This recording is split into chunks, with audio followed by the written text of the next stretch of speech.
Hello, television family. Thanks for tuning in and starting your Thursday with us here on the NCWLIFE channel. It is the 24th day of July, 2025.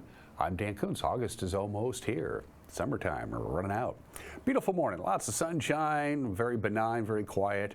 It is 70 degrees. It will not be quiet by the end of the day today. The ridge of high pressure is a flat ridge, and that's going to allow some wind. It's going to be quite windy, starting really in the early afternoon hours, and it will pick up in intensity as the afternoon progresses and right on into the evening hours, and it's going to cool us down a little bit on Friday and Saturday. In fact, we'll see temperatures below normal. We'll see temperatures today above normal. It's going to be a warm one today, into the 90s, more like the mid-80s on Friday and Saturday, and then starting on Monday, we get hot again. But the big story is going to be the wind. No red flag warning because it's not going to be hot enough for one of those, but relative humidity and windy conditions are in the forecast. News, yes.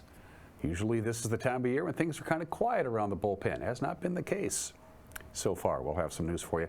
Sports, the Mariners, well, yesterday they scored, 2 days ago they scored 1 run, which was enough to win.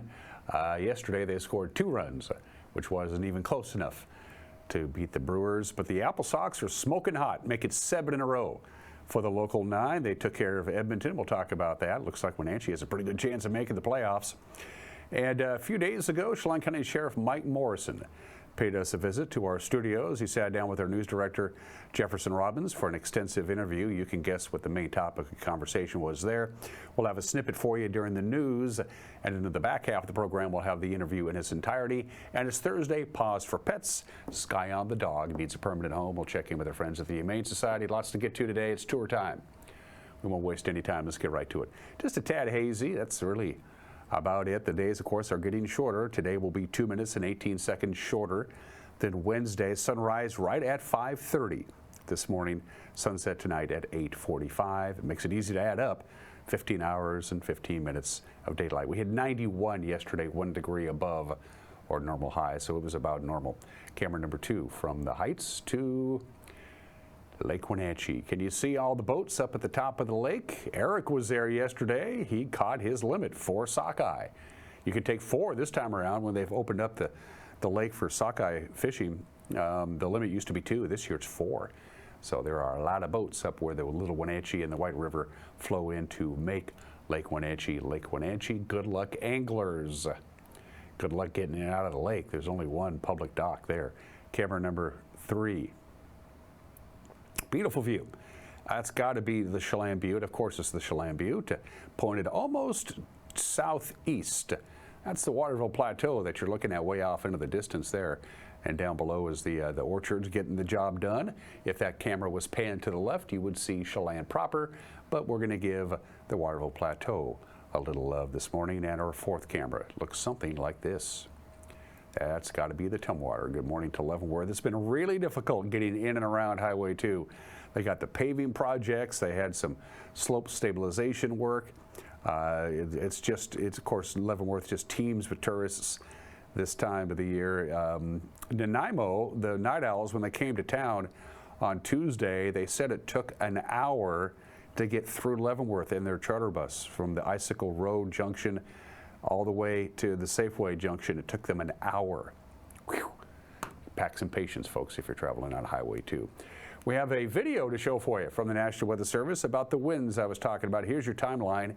This is noon to 8 over the course of that time period today, 12 noon to 8 o'clock tonight. There's 1, 2, 3, and as you can see, if you look where the Wenatchee Valley is, there's where the winds are going to be picking up. And the winds, ironically enough, are going to be blowing out of the northwest. We usually don't see that a great deal for the wind direction, but as the day progresses, it's going to get windier and windier. Again, the shortwave ridge is pretty flat, and that's going to allow the winds to come in. And it's going to be fairly windy this afternoon, tonight, and most of the day on Friday and into Friday night. Things will calm down overnight Friday into Saturday, but it is going to usher in some cooler air from Canada, so get ready for some windy conditions, especially this afternoon, and it will not die down tonight. It'll be windy all the way through the overnight hours and right into Friday.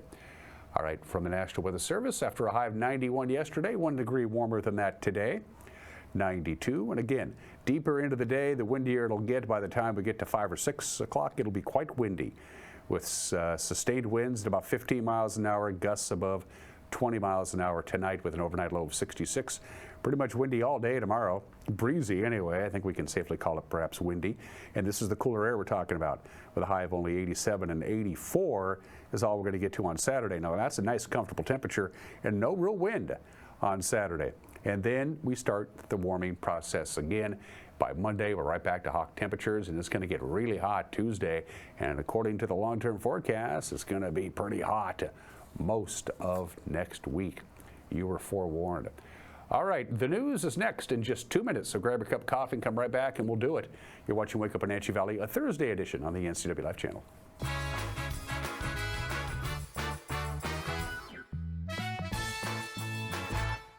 There's no place like home, because home is where we're totally comfortable. It's where we can be ourselves and let our guards down. It's where we make memories, and we're always imagining new ways to keep it totally comfortable. Carrier, total comfort, totally happy. Call Alpine Air Heating and Cooling today. Your comfort is their priority. Hi, I'm Amanda Walden with A. Walden Insurance Group. Medicare can be overwhelming, but you don't have to figure it out alone. I've been helping people understand their Medicare options for over a decade. Medicare isn't a one-size-fits-all. I'll help you understand your coverage options so you can feel confident in your decisions. Let's find the right Medicare plan for you. Call me today or come and see me at my office located on South Chelan Avenue in Wenatchee between the YMCA and the Social Security office. I look forward to meeting you soon. Tour Moses Lake just a gas tank away. With its abundance of outdoor activities, Moses Lake is a great place to visit. From fishing and boating to exploring the city's attractions, there is no shortage of things to do. Whether you're enjoying any one of the variety of restaurants with the family or an adventure-filled day with friends, Moses Lake has something for everyone. TourMosesLake.com and start your adventure today. Central Washington Water understands the power of healing waters. If part of your wellness routine includes hot heat from a sauna, Central Washington Water now carries indoor and outdoor infrared and hot rock saunas by Tilo. Research shows there are many health benefits to a cold plunge after a good workout or relaxing time in your sauna. Harness the power of water in a hot spring spa, plug-and-play spas, a Tilo sauna, or a cold plunge tub. Stop by Central Washington Water, your wellness experts.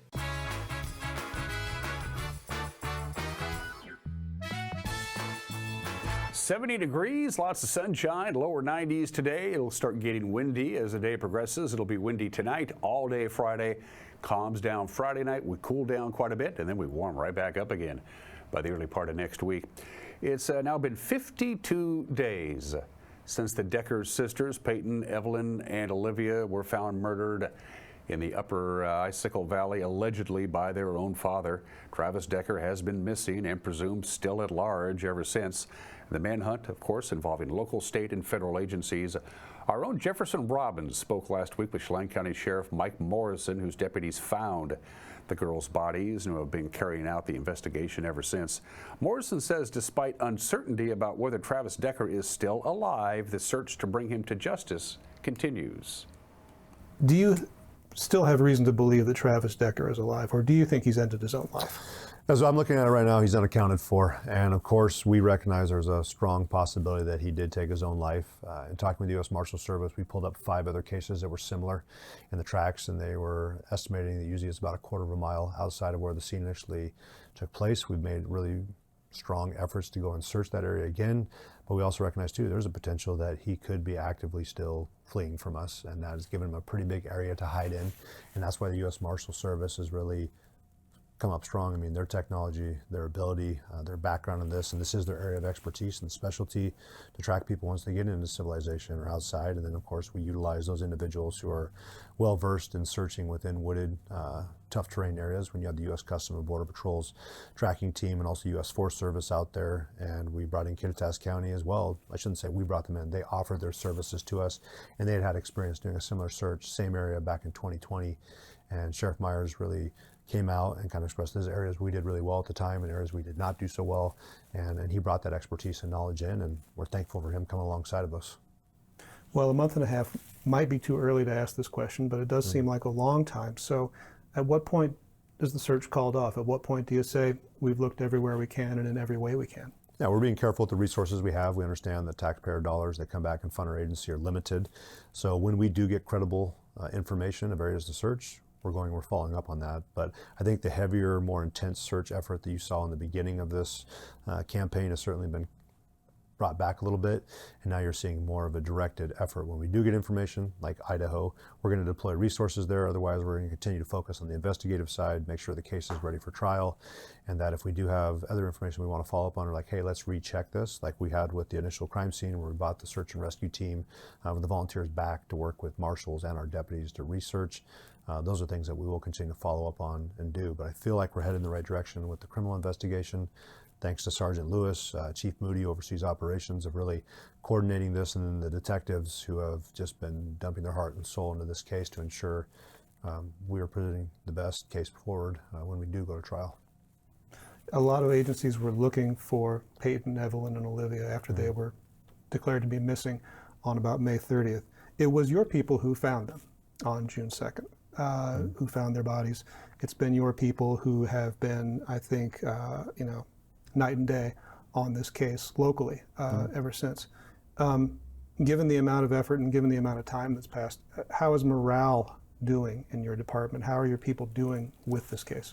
Yeah, well, first I want to back up a little bit and say Chief Reinfeld, the Wenatchee Police Department, they've done an excellent job. Especially, I give Detective Hewitt a lot of credit. If it hadn't been for his work that he put in over the weekend to give us information on the following Monday, like kind of more of a general area to search, we would have been looking through 2,900 square miles of a county. So he really gets a lot of credit for putting us on the right path to search. And of course, Deputy McLeod, just being well versed in our Forest Service area. When you get back in the federal land, especially up the Icicle, he had a general idea where he knew or he believed that individual was going to be, went there, checked it out, so I appreciate that. But when you look at just the overall effort that our deputies who've been answering the calls still, we've been doing the majority of the investigation, and our detectives, they've been running hard. And we talked about bringing in CISM support, so crisis intervention stress management, peer support members, and also psychologists, thanks to the Washington State Patrol providing theirs. We also brought ours in, and making sure that we're providing means for our deputies to be able to decompress mentally, and then also encourage them to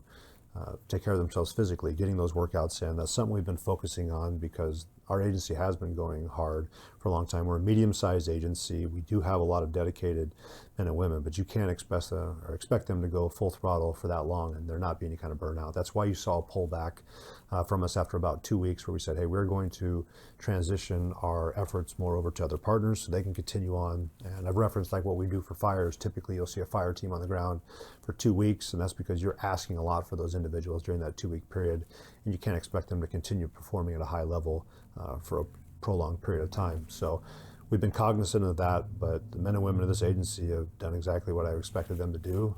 They stepped up, they're professional, they handled calls, and they took really a horrible situation that has rocked a community and a family, but also rocked our agency, and continue to stay the course. And I think really led up to our core values. They still maintain integrity and teamwork and excellence, and that's what we wanted to see. And that's what I would have expected from the men and women, because when the job called, they did what needed to be done. What are the chances, Mike? I mean, if you were laying odds, what are the chances of finding Travis Decker? I still feel it's high, because we have individuals that not only from our agencies, but we're a very high tourist populated area when you come during the summertime. So we know a lot of individuals are out there, and you also get into hunting season. We know there's a possibility that come up. In the case, one of the cases I talked with former Sheriff Reichert, he had talked about an employee from Weyerhaeuser being out in more of the backwoods where it's not very well traveled, planting trees, and comes along a random bone sitting on top of a stump, and it's got some bite marks from what appeared to be a cougar later on. And it just happened to be a random cougar found a bone from one of the victims of the Green River Killer, dragged it to a stump, and it just takes little breaks like that for us to be able to maybe get some closure on this case. So we're still optimistic. We know that we have a daunting challenge ahead of us, but I do believe that we can get closure for this case. It may not be in the next couple of months, it might be in the next couple of years, but I mean, eventually time should work in our favor, and we're hoping that we'll get that break.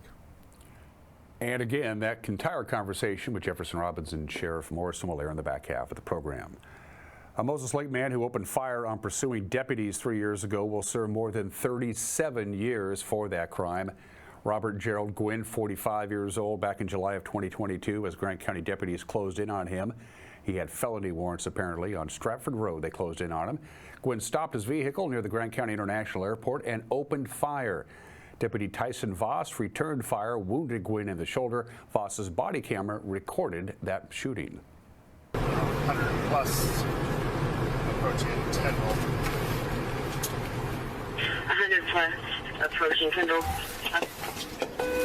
Shots fired. Shots fired. Shots fired.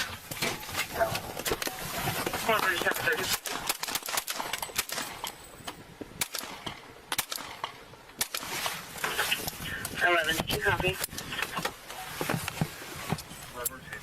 Despite his injuries, he was able to drive away. Gwynn was in a stolen vehicle, was only captured after Moses Lake police stopped his car with a pit maneuver. He pleaded guilty Tuesday to charges of first and second degree assault and was sentenced to 366 months in prison. The Eastmont Metropolitan Park District is looking for volunteers to write a statement against its November levy lid proposal. The Parks Agency wants to increase the amount of property taxes it collects to maintain public parks and recreation spaces. The district's current levy rate is 15 cents per $1,000 of assessed property value. The proposal would raise that levy rate to 22 cents. Entities proposing a levy lift or bond measure must ask volunteers to serve on pro and con committees, who then write for or against statements that will be printed in the voters' pamphlet. The district already has volunteers in support, but they need volunteers against the proposal. If you're interested, contact the Douglas County Elections Office or the Eastmont Metropolitan Parks District. Douglas County and the Chelan-Douglas Regional Port Authority is going to partner up to make repairs at the Mansfield Airport.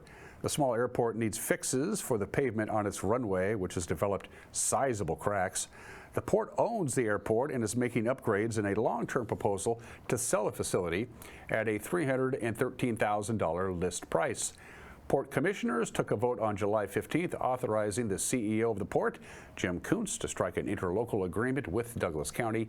The county would then use resin to seal the runway cracks and help extend the life of the old asphalt.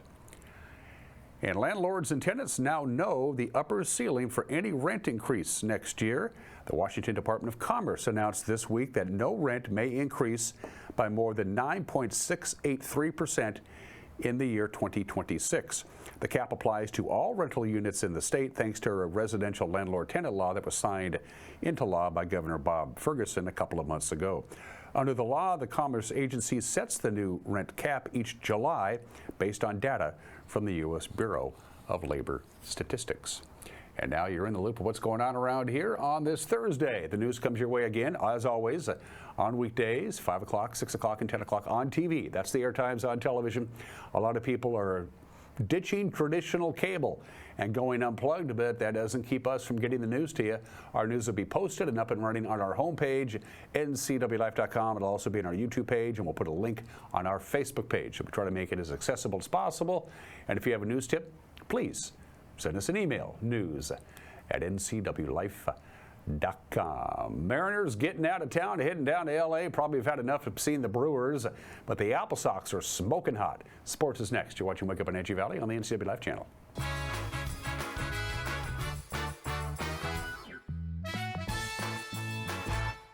The Surf and Slide Water Park is open from Memorial Day through Labor Day. Surf and Slide is located in the heart of Central Washington in Moses Lake with activities for all ages and abilities. Check out Surf and Slide's Flow Rider Surfing Simulator, Lazy River, 2 200-foot water slides, tube slides, and diving boards. Our children's area includes a Treasure Island water structure, splash pad, and baby octopus slide. For season passes, visit us online or find Surf and Slide on Facebook. Craving fresh Asian comfort food?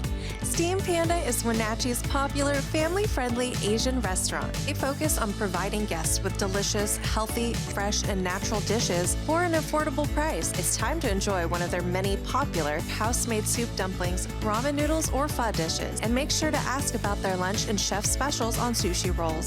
Steam Panda's Hawaiian poke bowl and salads are excellent with your favorite boba tea. Stop by or order online at Steam Panda today.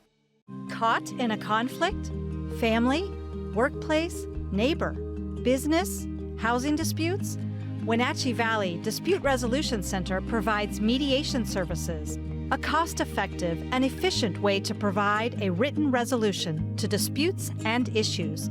Plus, we offer mediation training and community education on conflict resolution and communication skills. Contact us to learn more. Settle in for summer savings on stressless furniture at Boswell's. Right now, get a $100 instant rebate for every $1,000 you spend on stressless recliners, sofas, and accessories. Plus, save $50 on stressless Laurel and Mint dining chairs or home office chairs. Shop Boswell's, 2915 Easy Street in Wenatchee.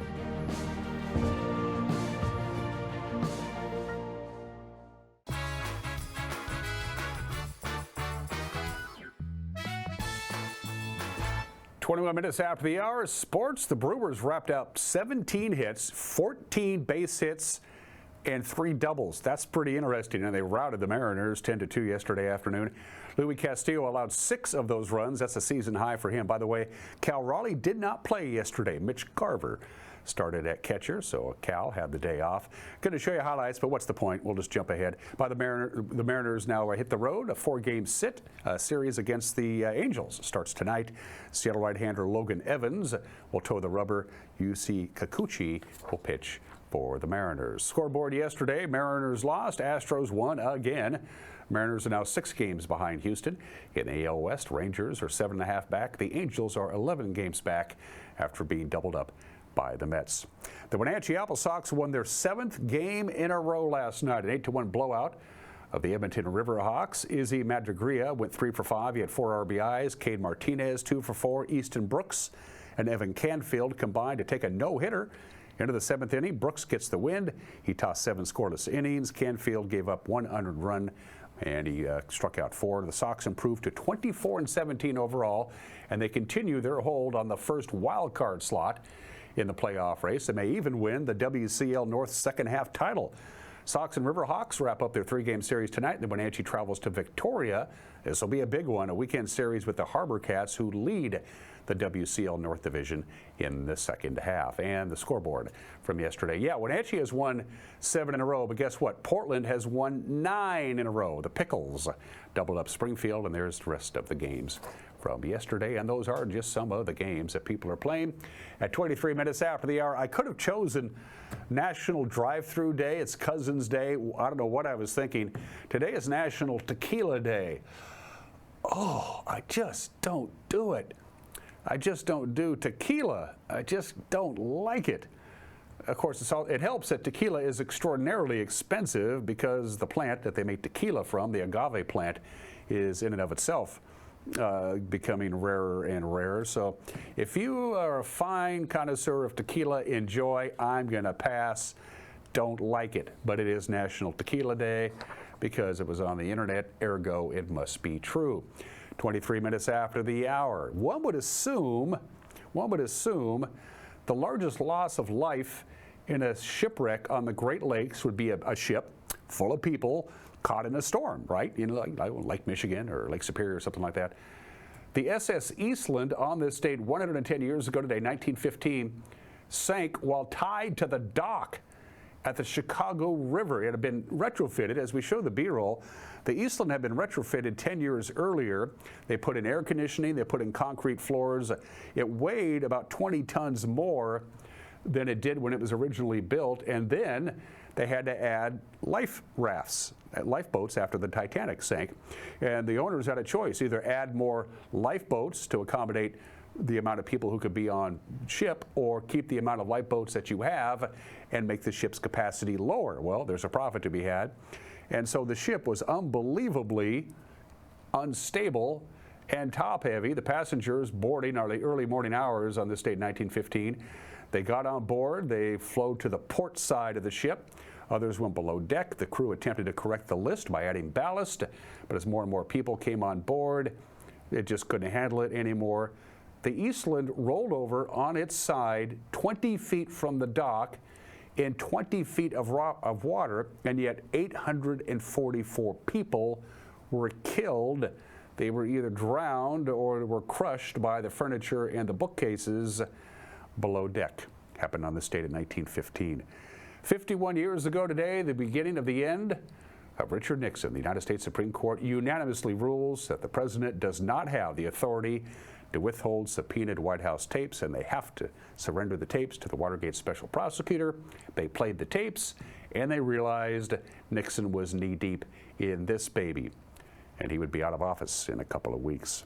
47 years ago today, the film Sgt. Pepper's Lonely Hearts Club Band premieres. Stars the Bee Gees, Peter Frampton, Alice Cooper, Steve Martin. What the heck was Steve Martin thinking? And George Burns, of course, as you all know by now.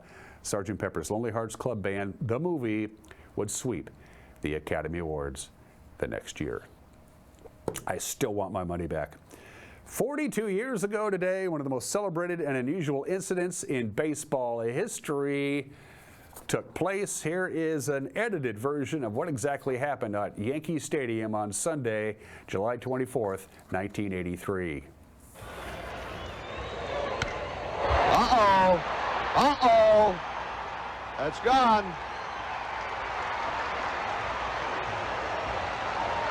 And now the Royals have the one-run lead. George Brett has just homered, and Billy Martin and the Yankees want the bat. Look at Martin. Well, what they're talking about, Frank, is that he's got too much pine tar, and you've got to have a certain amount of distance from the trademark of the bat and the pine tar.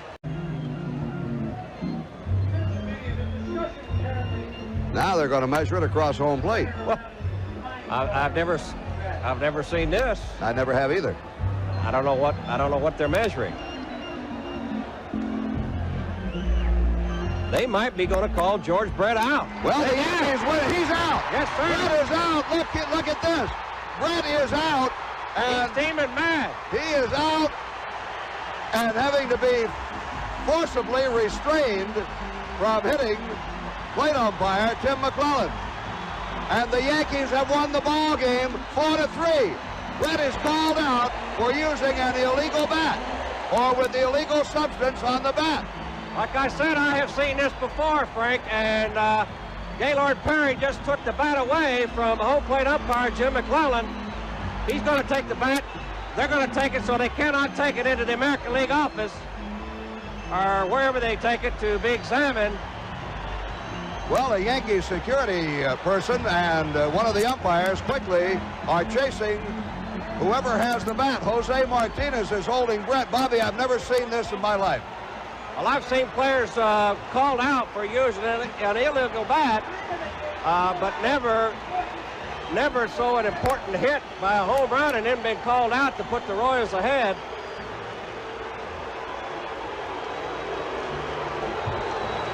George Brett was fighting mad, and whether he has a cause to be mad or not, I don't have any idea. A couple of days later, the president of the American League, Lee MacPhail, overruled the umpires and ordered the game resumed with the Royals leading 5-4. We will revisit the conclusion of the Pine Tar game on August 18th, and we have birthdays. One heavenly birthday. There's a brand new book out on Amelia Earhart. It was just published a couple of weeks ago. It's a fascinating read. I'm working on it now. Of course, disappeared over the Pacific Ocean in 1937 at the age of 39, declared legally dead a couple of years later. The book has revealed a couple of things. Number one, her husband and her agent, who was 10 years older than her, was a jerk and was forcing her to fly planes that she probably wasn't qualified to fly, but she was the first woman to fly solo across the Atlantic. Amelia Earhart, born in 1897.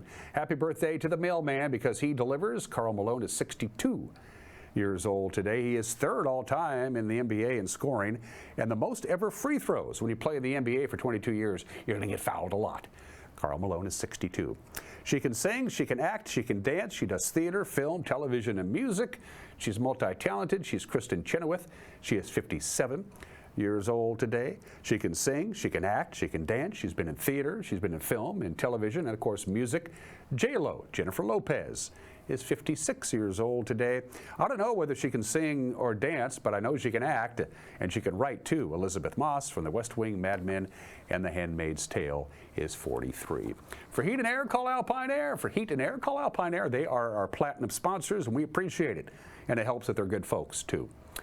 Mike Benatti's got an opinion coming up, and also Jefferson Robbins, our news director, and his complete conversation with Chelan County Sheriff Mike Morrison. You don't want to miss that. You're going to get a lot out of it. But first things first, Skyom the dog needs a permanent home. It's Paws for Pets.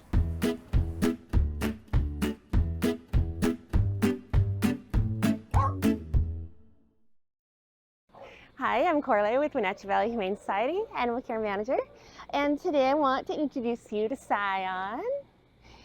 Scion is our 3-year-old large mixed breed. It's anyone's guess what he is. Maybe a little bit of Rottie, probably some Lab, who knows, but what we do know is he's just a big, gentle giant. Yeah, and he loves his Kongs. Scion came to us as a stray about 6 weeks ago, and we have loved having him, but he needs a home, so he's our pet of the week. So we think Scion would be great with a large family because he loves people so much. He always wants to be with us. Or his Kong. Yeah, so Scion would love a lot of people in his life. He gets on really great with all of our dogs here, so we highly recommend another dog in the home with him. What are you going? We don't know about cats because he was a stray. Really hard to say that, but dogs, definitely. He is a pro at give paw and sit. Those are his really big ones, and he's working on stay. He's getting really good at that. I can go several feet without him moving. He loves his pool, getting in the water, especially on these hot days.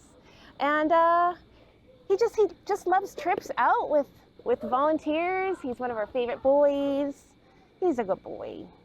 Scion loves people so much that when I leave him, he will immediately go to the next person and sit right at their feet. And he'll do that to the next person and the next person.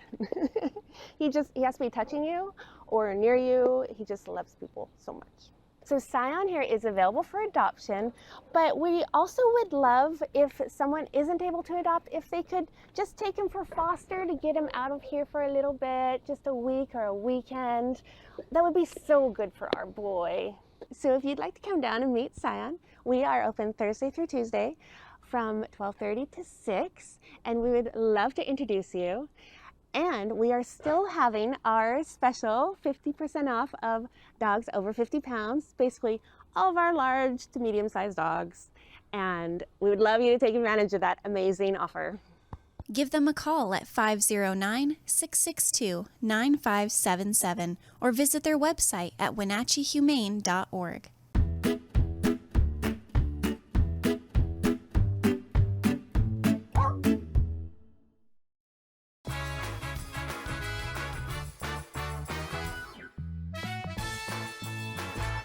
Les Schwab changed the tire game more than 70 years ago. Today, we still believe you should get more from less. Like more hustle, less hassle. More of the best service around, less of the runaround. Because we include America's best tire warranty in every tire we sell. So you get more unbeatable warranty, less charging you extra. It's why we're more than proud to say, you get more from less. It's the NCWLIFE Community Calendar, a presentation of Apple Valley Honda. The annual Close for the Classroom event, hosted by Serve Wenatchee Valley, will be held on Saturday, August 9th at the Columbia Grove Covenant Church in East Wenatchee. The goal is to provide 1,000 children with new clothes for the upcoming school year.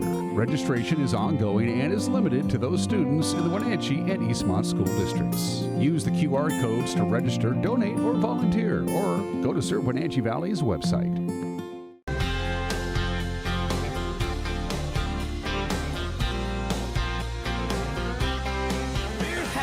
Such a good time together, and it's only just begun. Got loud guitars, a little out of tune, but they ain't got a girl like you. And I know I'm all over the road, I can't help but go.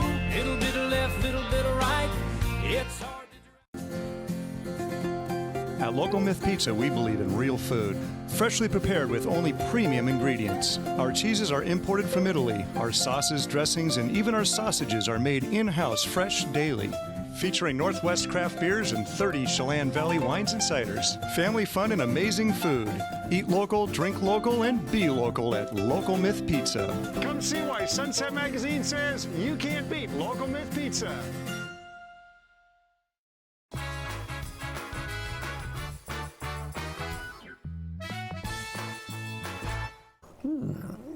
This is Mike Mad Dog Magnotti, and everybody is entitled to my opinion. Now consider this. If you're a white person like me and not a member of the Mayflower Society, you have to realize that virtually every black person and every Native American in this country has a longer history of being an American than you and I have. Actually, this longevity applies to many of our Hispanic citizens as well. However, the current administration, in their dismantling of the ideals of equity, diversity, and inclusion, is actively working to deny non-white citizens the recognition and acceptance they deserve. Now, if my research is correct, all this being done by someone whose paternal ancestor, Friedrich Trump, didn't immigrate to the United States until 1885. Friedrich's wife, Elizabeth Christ, didn't get here until 1902. Huh. I wonder if they got here legally. This is Mike Mad Dog Magnotti, and that's my opinion.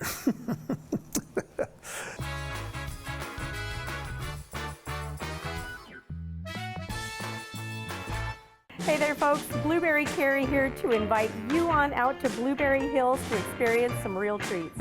Take a look at our homemade cream pies, our amazing cheesecakes, and don't forget our famous banana pudding.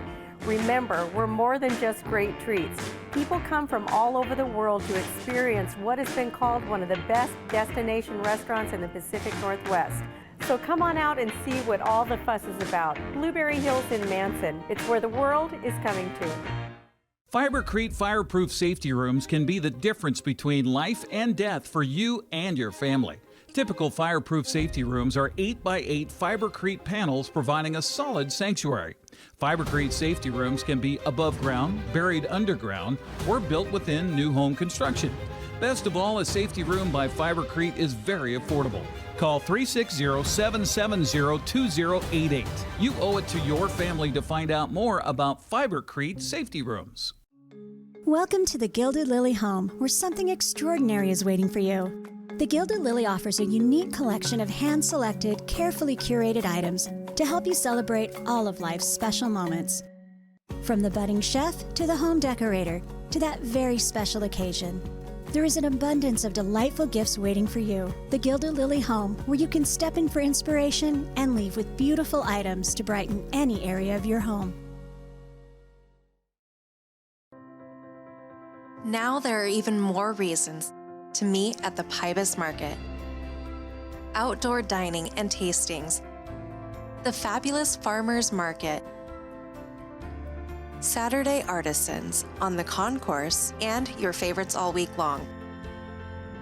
No matter the reason, it's always time to meet at the Pybus Market. Pybus Market, where community meets.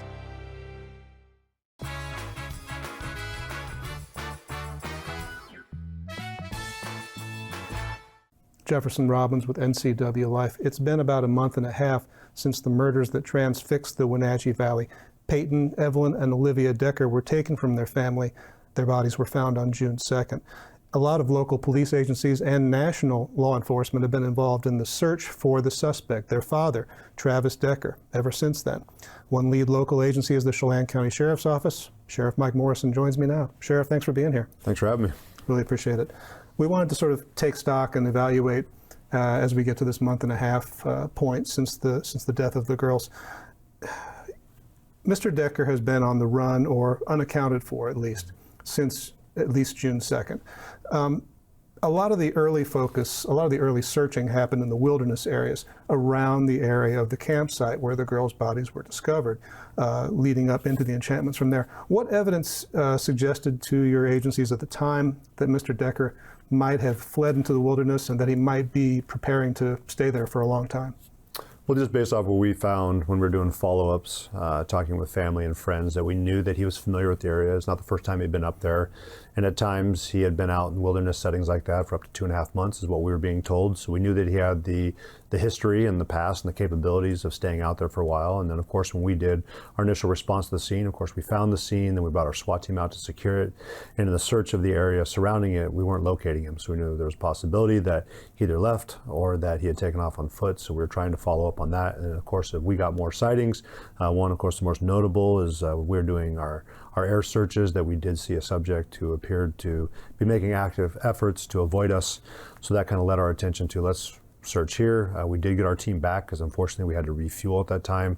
We did get the team back on the ground. They did a track. It led back down into the Ingalls Creek area. And then we continued to expand out there just based off of sightings. But we knew that the area where he was at was where we were going to start focusing. And then if we got additional information, which we did get more and more back just based off his previous travel and activities over the weeks before the event came up, it just led us to continue to expand out. And of course, as we talked about, as we got more tips, that did direct us towards areas we wanted to look at. The Ingalls Creek neighborhoods were kind of on pins and needles for a while as that search went on, and the search moved a little bit south and west into Kittitas County from there.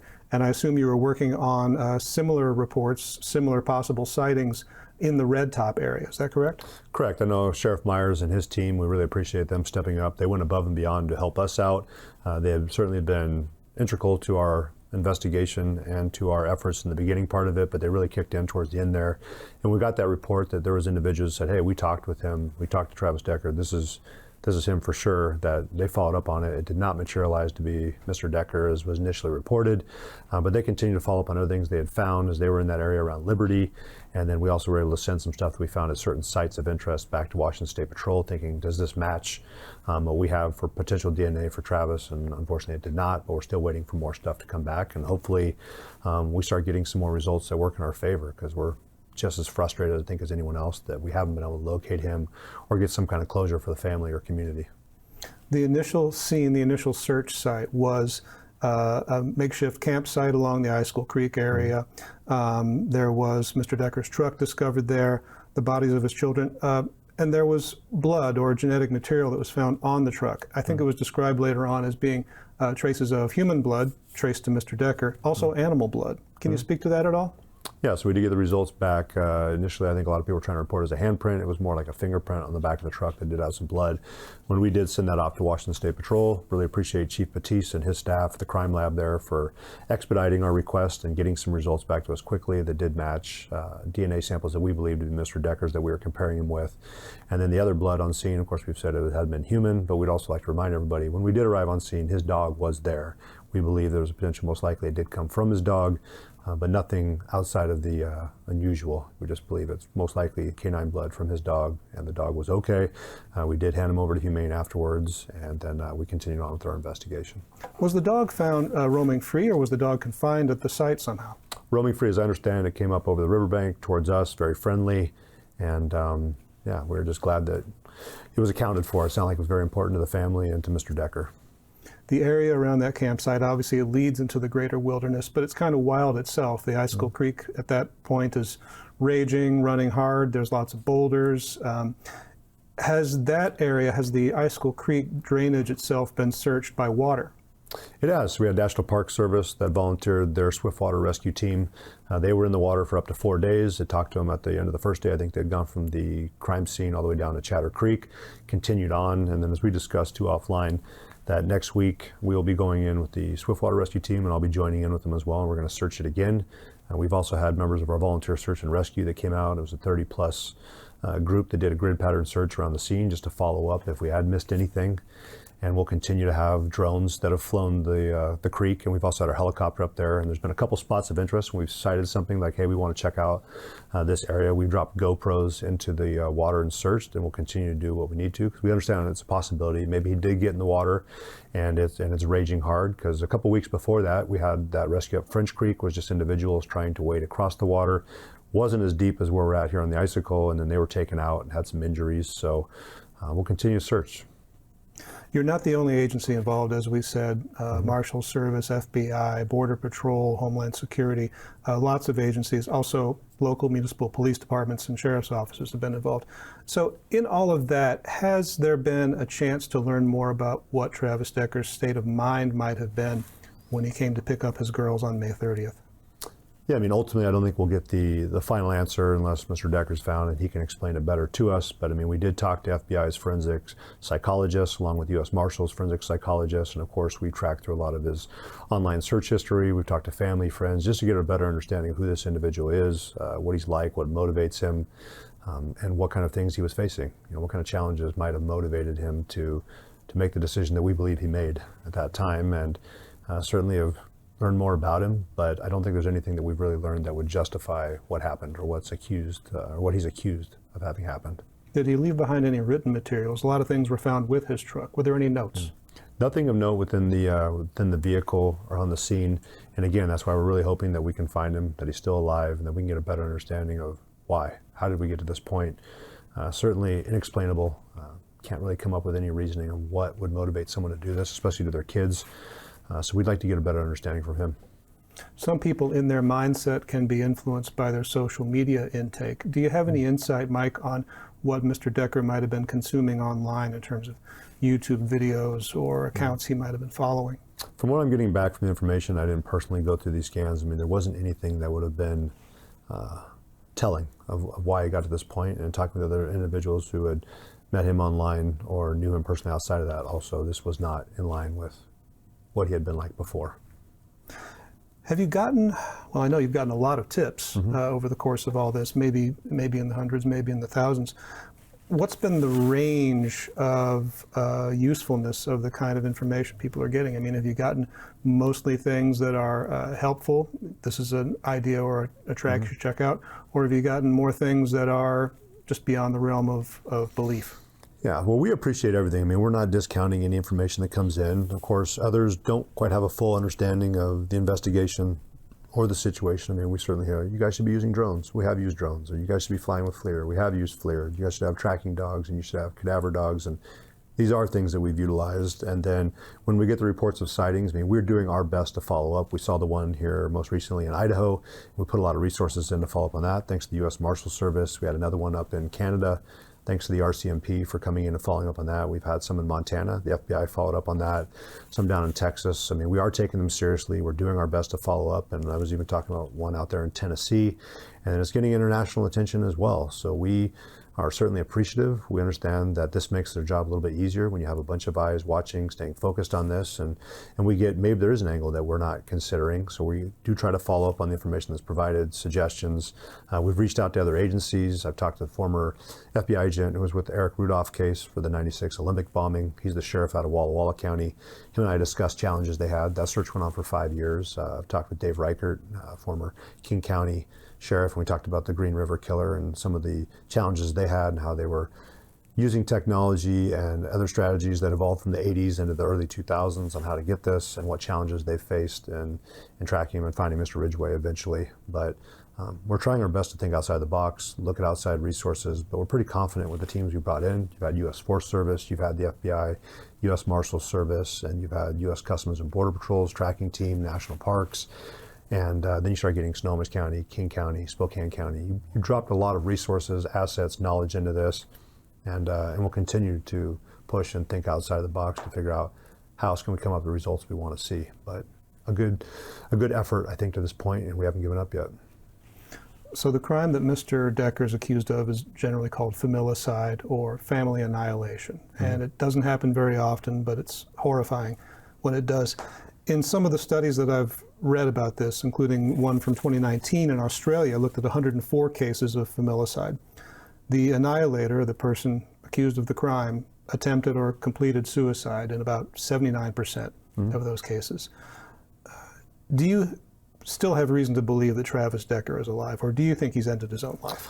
As I'm looking at it right now, he's unaccounted for. And of course, we recognize there's a strong possibility that he did take his own life. In talking with the U.S. Marshal Service, we pulled up 5 other cases that were similar in the tracks, and they were estimating that usually it's about a quarter of a mile outside of where the scene initially took place. We've made really strong efforts to go and search that area again, but we also recognize too there's a potential that he could be actively still fleeing from us, and that has given him a pretty big area to hide in, and that's why the U.S. Marshal Service has really come up strong. I mean, their technology, their ability, their background in this, and this is their area of expertise and specialty to track people once they get into civilization or outside. And then, of course, we utilize those individuals who are well versed in searching within wooded, tough terrain areas. When you have the U.S. Customs and Border Patrol's tracking team and also U.S. Forest Service out there, and we brought in Kittitas County as well. I shouldn't say we brought them in; they offered their services to us, and they had experience doing a similar search, same area back in 2020. And Sheriff Myers really came out and kind of expressed there's areas we did really well at the time and areas we did not do so well, and he brought that expertise and knowledge in, and we're thankful for him coming alongside of us. Well, a month and a half might be too early to ask this question, but it does seem like a long time. So at what point is the search called off? At what point do you say we've looked everywhere we can and in every way we can? Yeah, we're being careful with the resources we have. We understand that taxpayer dollars that come back and fund our agency are limited. So when we do get credible information of areas to search, we're following up on that. But I think the heavier, more intense search effort that you saw in the beginning of this campaign has certainly been brought back a little bit, and now you're seeing more of a directed effort. When we do get information like Idaho, we're going to deploy resources there. Otherwise, we're going to continue to focus on the investigative side, make sure the case is ready for trial, and that if we do have other information we want to follow up on, or like, hey, let's recheck this, like we had with the initial crime scene where we brought the search and rescue team with the volunteers back to work with marshals and our deputies to research. Those are things that we will continue to follow up on and do. But I feel like we're headed in the right direction with the criminal investigation. Thanks to Sergeant Lewis, Chief Moody oversees operations of really coordinating this, and then the detectives who have just been dumping their heart and soul into this case to ensure we are putting the best case forward when we do go to trial. A lot of agencies were looking for Peyton, Evelyn, and Olivia after they were declared to be missing on about May 30th. It was your people who found them on June 2nd. Who found their bodies. It's been your people who have been, I think, night and day on this case locally ever since. Given the amount of effort and given the amount of time that's passed, how is morale doing in your department? How are your people doing with this case? Yeah, well, first I want to back up a little bit and say Chief Reinfeld, the Wenatchee Police Department, they've done an excellent job, especially I give Detective Hewitt a lot of credit. If it hadn't been for his work that he put in over the weekend to give us information on the following Monday, like kind of more of a general area to search, we would have been looking through 2,900 square miles of a county. So he really gets a lot of credit for putting us on the right path to search. And of course, Deputy McLeod, just being well versed in our Forest Service area. When you get back in the federal land, especially up the Icicle, he had a general idea where he knew or he believed that individual was going to be, went there, checked it out, so I appreciate that. But when you look at just the overall effort that our deputies who've been answering the calls still, we've been doing the majority of the investigation, and our detectives, they've been running hard. And we talked about bringing in CISM support, so crisis intervention stress management, peer support members, and also psychologists, thanks to the Washington State Patrol providing theirs. We also brought ours in, and making sure that we're providing means for our deputies to be able to decompress mentally, and then also encourage them to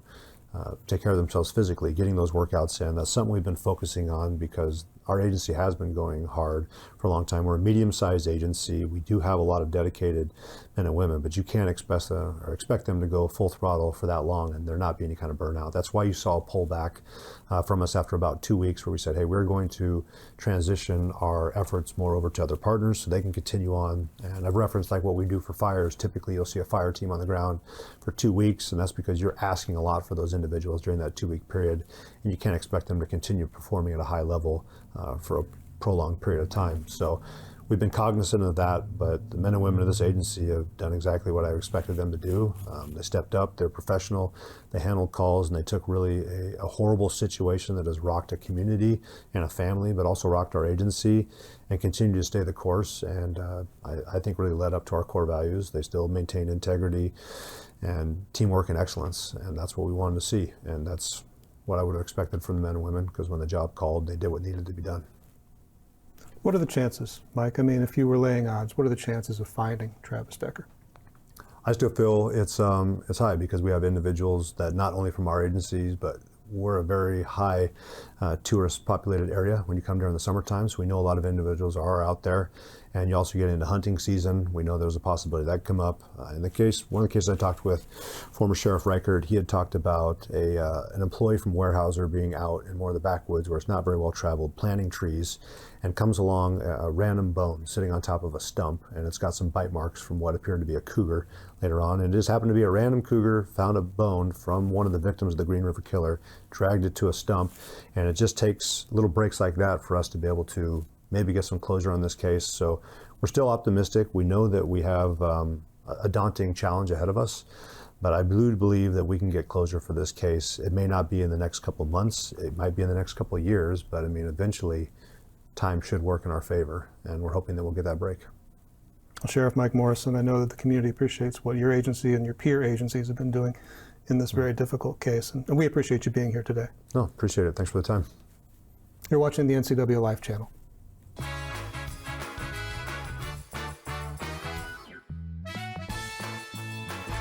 You trust the same doctor for your health and the same dentist for your smile. Trust Global Car Care to keep your vehicle running strong. We track your car's history so it gets the right care at the right time. With our 3-year, 36,000-mile warranty on parts and labor, you'll drive away with confidence. Global Car Care, your automotive experts. We service all makes and models, but specialize in Sprinter vans, Mercedes, Audi, Volkswagen, and BMW. Call or visit us today.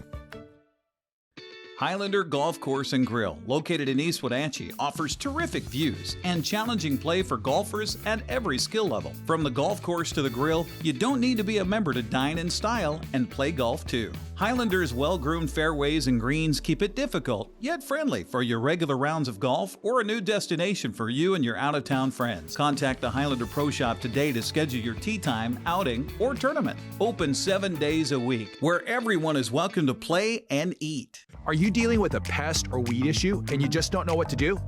We use the best pest control methods approved for areas with kids and pets. Whether it's rats, mice, ants, or spiders, or something else altogether, we provide the coaching and solutions you're looking for. And you can know that your dollars are supporting a local, family-owned and operated business. Allow us to help you get back to living healthy and pest-free. Harvest Valley Pest Control. Welcome to Mountain Chick Floral, your go-to flower and plant shop in downtown Wenatchee. Explore their wide variety of unusual and fun plants. And when you buy a plant in a container, they'll pot it up for you absolutely free. Birthday or weddings, they'll create the perfect floral arrangement for you. Brighten up your office with fresh blooms delivered to your door or business. Ask about floral subscriptions. Visit Mountain Chick Floral today, where every occasion is a reason to celebrate with flowers.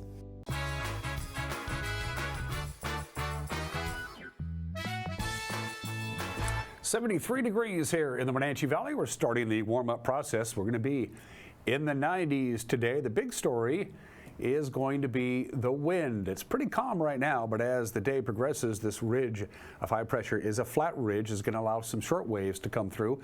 Pressure gradients are going to tighten up a little bit, and as we get deeper and deeper into this Thursday, the wind will be picking up in intensity. I think we can safely call it breezy today, but it'll be downright windy tonight and into Friday. We have a time lapse of what the National Weather Service thinks the wind is going to do. This is from noon to 8. 1 hour at a time. You can see the timeline in the upper right-hand corner of your screen. So at noon, not much, but by 3, it's going to get noticeable. By about 5, it'll be quite noticeable. So basically, as the day progresses, it's going to get a little windier and a little windier, and the wind will not die down tonight. Normally it does when the sun goes down. That's not going to be the case. It'll be with us tonight, and it's going to be somewhat gusty all day Friday. The big difference between today and tomorrow is the temperature, because this is some cool air coming down from Canada, and that means our afternoon high temperature on Friday is going to be considerably cooler than today. In fact, it'll be below normal both on Friday and Saturday. And then guess what? Next week, it gets hot again. Let's take a look at it in detail from the National Weather Service. After a high of 91 yesterday, it will be a degree warmer than that today, 92. The forecast high, and again, later on in the day, especially late in the afternoon, early evening, it will be rather breezy at times. Gusts tonight right around 25 miles an hour. Sustained winds tonight at about 15 miles an hour. 66 for the overnight low. Pretty breezy all day on Friday, but it's going to be cooler, so I don't think we're going to have a red flag warning. Relative humidity is going to be pretty low. Winds will be up there, but it's not going to be particularly hot. So that third part of the equation that would trigger a red flag warning isn't quite there yet. Of course, they may change their mind. Saturday looks very pleasant. We won't have any wind on Saturday. Very nice. Sunshine, about mid-80s. Who doesn't want that? And then we start warming up again, and we'll be pushing 100 by Wednesday and Thursday of next week. That's it for us. The Thursday edition is in the bag. Start your weekend with us tomorrow. Till then, bye-bye.